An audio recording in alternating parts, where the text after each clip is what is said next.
بسم اللہ الرحمن الرحیم. میں ہارون رشید ہوں.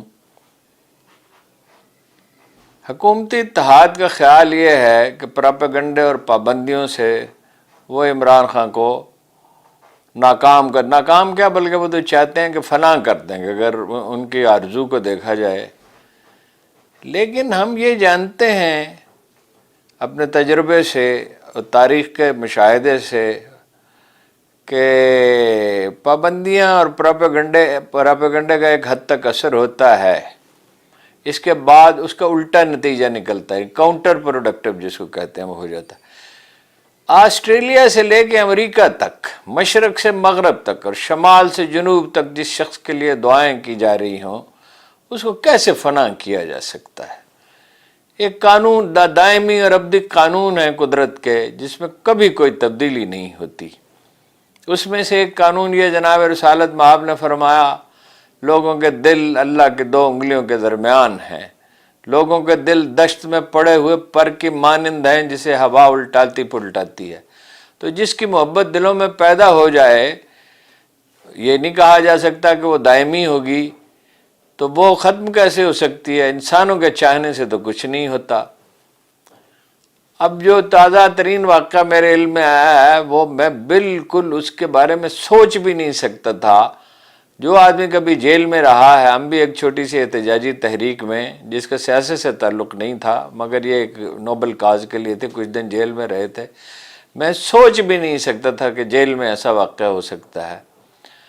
ایک انتہائی ذمہ دار ذریعے نے بتایا ہے کہ جب عمران خان ٹک جیل میں داخل ہوئے تو چاروں طرف سے نعروں کی ایسی آوازیں اس کے حق میں بلند ہوئیں جیسے وہ جلسہ گاہ میں پہنچے ہوں، اور سٹاف جو ہے وہ عملہ جو ہے وہ بالکل بھونچکا رہ گیا، گھبرا گیا، اور سپرنٹینڈنٹ نے کہا کہ بھائی ان لوگوں کو خاموش کراؤ. اب ہزاروں قیدیوں کو یا سینکڑوں قیدی ہوں گے، آپ ان کو خاموش کیسے کرا سکتے ہیں؟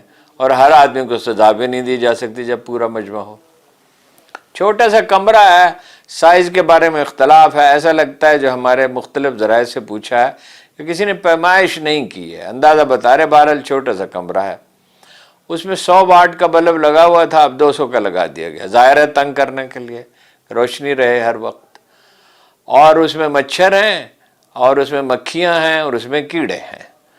خان صاحب جب وہاں گئے تو اب جا کے وہ ایک گندا سا بچھا ہوا تھا، اس کو انہوں نے اٹھا دیا کہ میٹرس بچھائے، وہ بھی پرانا. یہ بہرحال واضح ہے، ہدایات یہ ہیں کہ انہیں کوئی زیادہ آسودہ ہونے نہ دیا جائے. تو انہوں نے ان سے پوچھا گیا یا ویسے انہوں نے کہا کہ سادہ سی کوئی چیز کھانے کے لیے دی جائے، تو انہیں مکس ویجیٹیبل دی گئی، سبزیاں، کئی سبزیاں جو انہوں نے سکون کے ساتھ کھائیں. اور وقت آیا، رات ہوئی تو وہ اپنا اس میں سو گئے اور گہری نیند سو گئے. وہ تو یہ تو میں آپ کو بتا ہی چکا ہوں کہ ارد گرد کرفیو لگا ہوا ہے، کوئی ان سے مل نہیں سکتا. اور جن لوگوں نے رابطہ کرنے کی کوشش کی وہ خبریں تو وہاں سے نکل رہی ہیں، تو ان کے پہ بھی چھاپے مارے گئے، ان کے گھروں کا سامان توڑا گیا. لیکن انعام اللہ خان سے لے کے مہاتیر محمد تک ان کے لیے دعا مانگ رہے ہیں. مہاتیر محمد کا تو آن ریکارڈ ہے، چند دن پہلے انہوں نے ان سے کہا تھا، وہ کلپ آپ نے دیکھا ہو شاید، کہ عمران خان اپنی جدوجہد جاری رکھو، اللہ تعالیٰ تمہیں کامیابی عطا کرے گا. انعام اللہ خان ایک نوجوان ہے جس کے پاس کوئی کام نہیں، کوئی نوکری نہیں کرتا، گریجویٹ ہے اور اچھا معقول آدمی سمجھا جاتا ہے. 30 برس کی اس کی عمر ہے، کوئی ذریعہ آمدنی نہیں ہے، گھر والے سپورٹ کرتے ہیں، ممکن ہے لاڈلا بچہ ہو یا یہ ہے کہ باقی بھائی جو ہیں وہ یعنی مزاج میں کشادگی ہو، ان کے والد صاحب کی اجازت ہو. تو وہ 8 مہینے سے وہاں رہ رہا تھا زما پارک میں. 8 مہینے میں صرف 4 دفعہ گھر گیا، وہ بھی خان صاحب کے اصرار پہ. وہاں وہ اپنا رضاکارانہ ڈیوٹی دیتا تھا.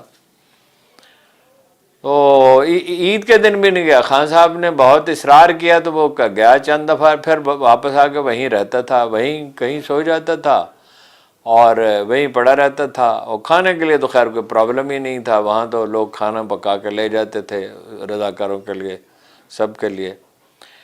یہ ابھی جو الیکشن ہوئے متھرا میں، جو تحصیل ہے، جو پہلے تو یہ چھوٹا سا گمنام سا قصبہ تھا، مگر پی ٹی آئی کے دور اقتدار میں سے تحصیل بنا دیا گیا اور کوئی ترقیاتی کام بھی ہوئے، تو یہ فیصلہ کیا گیا کہ انعام اللہ کو ٹکٹ دیا جائے۔ انعام اللہ خان کہتے ہیں، ٹیلی فون ان کا بند ہے، رابطہ کرنے کی کوشش کی لیکن ٹیلی فون بند ہے۔ ٹیلی فون تو سبھی کے بند ہیں، پی ٹی آئی کے لوگوں کے۔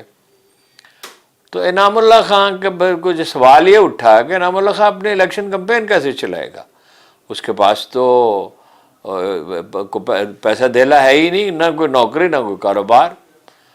تو پتہ یہ چلا کہ پیسوں کا تو مسئلہ ہی کوئی نہیں، لوگوں نے پیسے دیے اس کو خود آ کے، اور اس کے دوستوں نے کوشش کی تو کوئی مسئلہ ہی نہیں رہا۔ اب مقابلہ تھا غلام علی سے، گورنر سے۔ اصل حکمران ہے غلام علی سمدھی، مولانا فضل الرحمان، اور مولانا فضل الرحمان سے۔ تو جو میرا خیال ہے کہ ان جیسا شاطر سیاستدان پاکستان میں کبھی پیدا ہی نہیں ہوا، تو جو بہت، یا یہ کہا جا سکتا ہے کہ جو سب سے زیادہ شاطر سیاستدان ہے، حکومت کے بعد وسائل کی بھی کوئی کمی نہیں ہوتی۔ اب مقابلے میں ایک ایسا آدمی تھا اور ایسی پارٹی تھی جو پہلے جیت چکی تھی، اور پی ٹی آئی وہاں چوتھے نمبر پہ آئی تھی، مگر اس نے بہت بری شکست سے انہیں دوچار کیا۔ 1 روپیہ خرچ کیے بغیر وہ تحصیل ناظم ہو گیا، اور تحصیل ناظم کو معمولی نہ سمجھیے، قومی اسمبلی کی پوری سیٹ ہے، اور صوبائی اسمبلی کی 2 سیٹیں ہیں جن پہ وہ اثر انداز ہوگا۔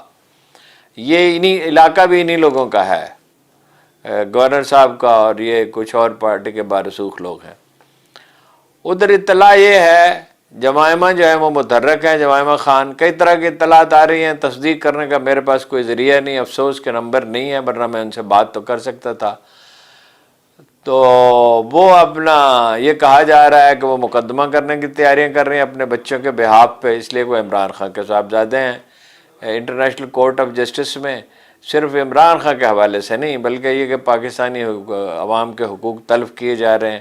اب یہ وکلاء حضرات بتا سکتے ہیں کہ ممکن ہے یہ نہیں، مگر یہ میں جانتا ہوں کہ انہوں نے سفر کیا ہے مختلف ملکوں کا، خاندان کے تعلقات ہیں۔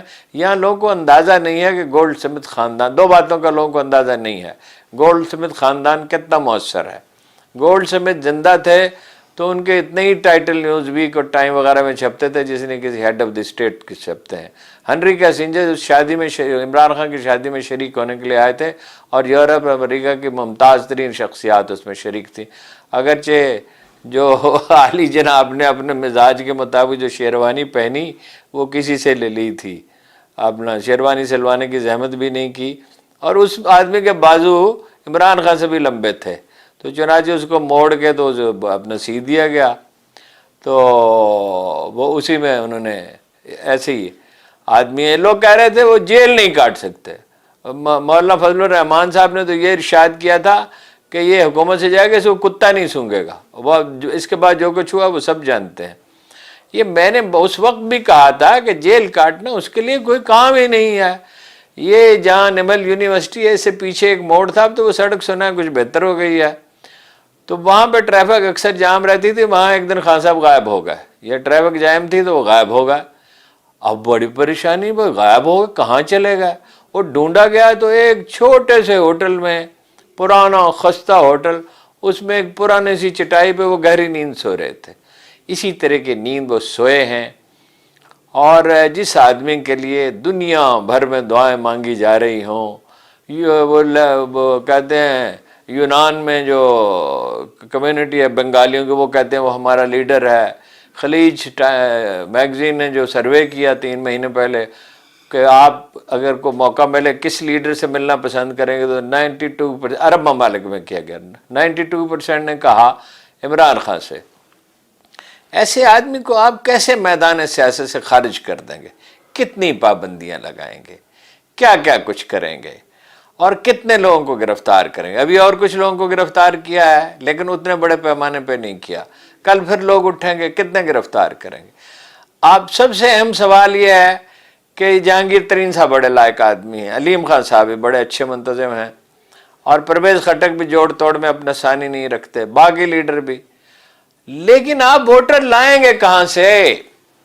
ووٹ تو اسی کے ہیں، جو بھی 14 سروے ہوئے ہیں بلکہ 15واں ابھی بکرم نے کیا، میں نے کل بھی ذکر کیا تھا، تو اس میں تو 74% تک، 54 سے 74% تک ووٹ ہیں۔ 48% ووٹوں کے ساتھ ایم ایم اے نے 2/3 اکثریت حاصل کر لی تھی 2002 کے الیکشن میں۔ تو جس کے 60-70% ووٹ ہیں، اسے کیا علاج ہے؟ علاج ایک ہی ہے، مفاہمت کی جائے، ماضی کو بھلا دیا جائے۔ کل بھی عرض کیا تھا، دوبارہ عرض ہے، کشیدگی رہے گی دنیا بھر میں۔ ایک اور میں بات دوبارہ عرض کرتا ہوں، پہلے بھی کہہ چکا ہوں، امریکہ اس منصوبے میں شامل ہے۔ ایک عرب ملک کے ذریعے معاملات کیے جا رہے ہیں، اس کو استعمال کیا جا رہا ہے۔ پاکستان ظاہر ہے معاشی طور پر اچھی حالت میں نہیں ہے۔ اور ایک بات آخری پھر وہی کہ بغض و انتقام کا نتیجہ اچھا نہیں ہوتا۔ اور یہ صرف میں عمران خان کے مخالفین سے نہیں کہہ رہا، پی ٹی آئی کے کارکنوں سے بھی کہتا ہوں، نفرت سے کبھی کچھ حاصل نہیں کیا جا سکتا۔ قرآن کریم میں ہے، نیکی برائی کو لے جاتی ہے۔ اور رسول اللہ صلی اللہ علیہ وسلم نے پوچھا اپنے اصحاب سے، یہ طاقتور کون ہے؟ انہوں نے کہا جو دوسرے کو پچھاڑ دے۔ فرمایا نہیں، جو اپنے غصے پہ قابو پا لے۔ اور غصہ یہاں سادہ معنی میں استعمال نہیں ہوا، یہی بغض و عناد کو ترک کر دے۔ ایک آدمی ایک دن آپ تشریف فرما تھے، تو ایک آدمی کے بارے میں کہا کہ ابھی کچھ دیر میں ایک جنتی داخل ہوگا۔ پھر دوسرے دن پھر ایسا ہوا، کہا ایک جنتی کچھ دیر میں یہاں آئے گا۔ پھر تیسرے دن ایسا ہوا، تو ایک صحابی جو تھے نوجوان آدمی، انہوں نے کہا کہ میں دیکھوں تو صحیح اس آدمی کا عمل کیا ہے، کوئی خاص بات تو سنی نہیں اس کے بارے میں۔ تو وہ بہانہ بنایا، جا کے کہا چچا میرے والد گرامی مجھ سے ناراض ہیں، تو میں آپ کے ہاں ٹھہر سکتا ہوں؟ وہ سادہ لوگ تھے، بے ساختہ، انہوں نے کہا ہاں بھتیجا ٹھہر جاؤ۔